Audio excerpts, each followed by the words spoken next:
Hi everybody, it's Jen from Caketastic Cakes, and I'm going to show you how I made this Eye of Cthulhu cake from Terraria.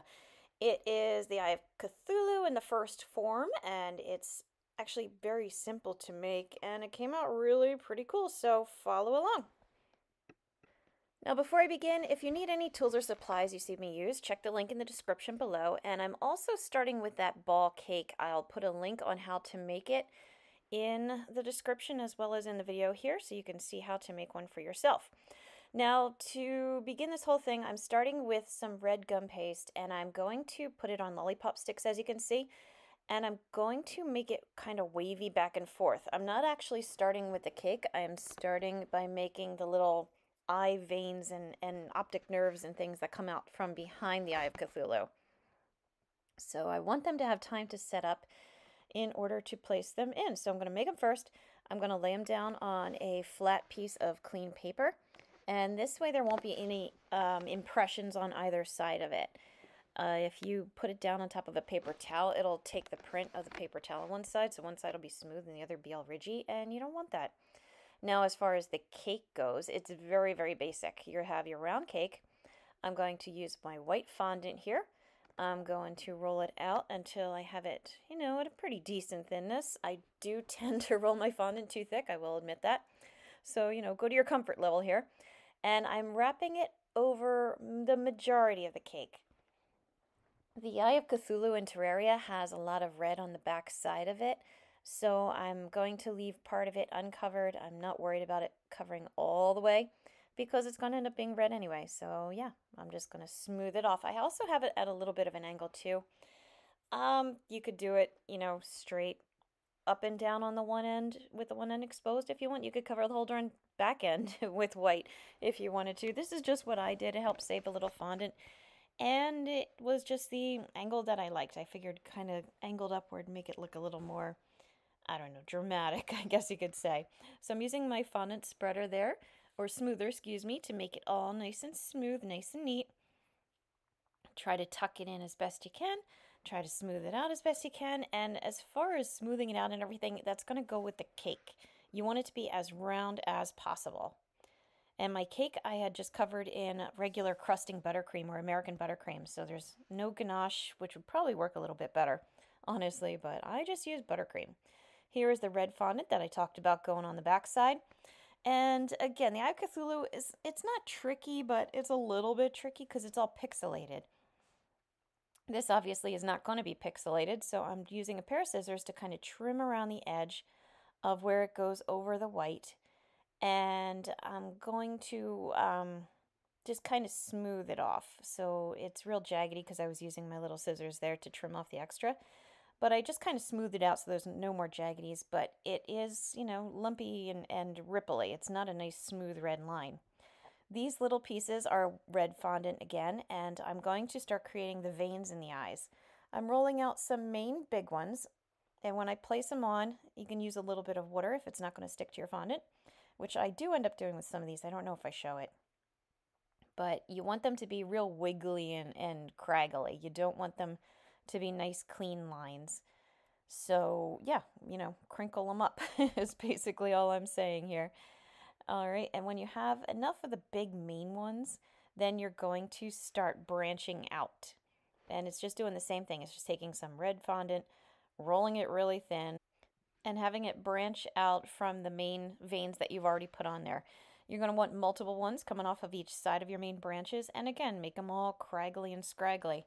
If you're ambitious, you could go, even further with it and have even smaller ones coming off of those first first branches off of your veins, and just keep on veining it up. But this is as far as I went. Although I did add a few little smaller ones in between my main ones too, as you saw there. Now for the eye part of the Eye of Cthulhu here. I'm starting with a big, large piece of blue, and I'm going to cut out the center, as you can see there, just to make a nice ring. And I'm going to use this kind of greenish brown, mossy oak type color to fill in the rest. Now I've got my iris made. For the pupil, I'm going to cut out another equally sized ring from the center of my oak or moss colored there. and fill it with a little circle of black. And this is all gum paste I'm using, but you could certainly use fondant here if you wanted to. I just happen to have these colors already mixed. So rather than, go through the effort, I just used what I had available.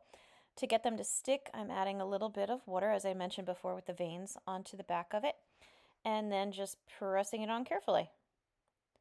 Just like that. Just make sure your size looks good, that you've got a nice good size iris going, and that you have the location right. You don't want it to be a little off kilter, because then your eye just will look a little unbalanced. It won't look quite as clean. All right, when placing them, you might see the shape will change a little bit. You might have to stretch or press things together. No problem there, because this stuff is forgiving while it's still soft.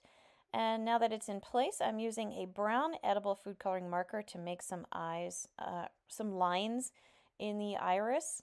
As you can see, I'm going all around the blue. Going to go around that greenish color as well with the same color brown. I'm gesturing a lot because this was during a live stream, so I was explaining things and asking trivia questions as I went. And now I'm doing the same thing over the blue with a blue food coloring marker. This is just a big, thick, dark blue. I'm making lots of thick lines there. Now this paintbrush has a little touch of water on it, and all I'm doing is blending the lines, making them a little bit softer so they're not quite as drawn on looking, that they are a little smoother, a little more organic looking, you could say. And it looks nice. You just pull from the outside toward the center and leave the inner circle of the blue a little bit with the color, the original clean blue still showing. I did the same thing for the center of the green there. And I really probably could have done a little bit more. Now here's where I kind of went off the tracks. I should have had a couple little red veins coming out of the iris. I forgot to do it. So yes, do better than me. I say that in a lot of my videos. I say do better than me. And I mean it. All right, this is some green fondant, and all I'm doing is going to cover the cake plate. This, again, is going to be a Terraria cake, and Terraria doesn't have a lot of shiny silver flower printed backdrops to it, but the color green is pretty ubiquitous to the game, so I'm just wrapping it around. I'm leaving it like a drape because I just liked the way it looked. I liked the wrinkles and everything that I had in there. I thought it made it look a little more interesting. If you want it smooth, of course, just lay it out smooth. No problem there. All right, as it spins, I'm going to add my final touch. I made a whole bunch of those little squiggly optic nerves. I made them in different sizes also. And so I've got some long ones, I've got some short ones, and just stick them in the back. And the only thing I would really say about sticking them in is make sure you mix it up so you have, your large ones more toward the center with your smaller ones on the outside and throughout, and make sure they're all angled in the same direction, because it won't look good if you have one optic nerve shooting off to the side and the rest are going in a different direction. This is a little bit of maroon colored, or burgundy colored food coloring. I mixed it with a little bit of water, and I'm just brushing over my red. You can see I got a little bit on the white there, but I'll go back and fix that. But this way it makes it look a little shiny. Gives it some shadows and highlights, and again, just makes it look a little more organic, a little more cool looking. I'm not gonna lie, it just looks better. Once I go over all the little veins, I go over the optic nerves sticking out the back, I go over that red, on the back of the eye. Optometry was not my specialty. Then I'm going to call it good and then have to clean up the little bit of a mess I made.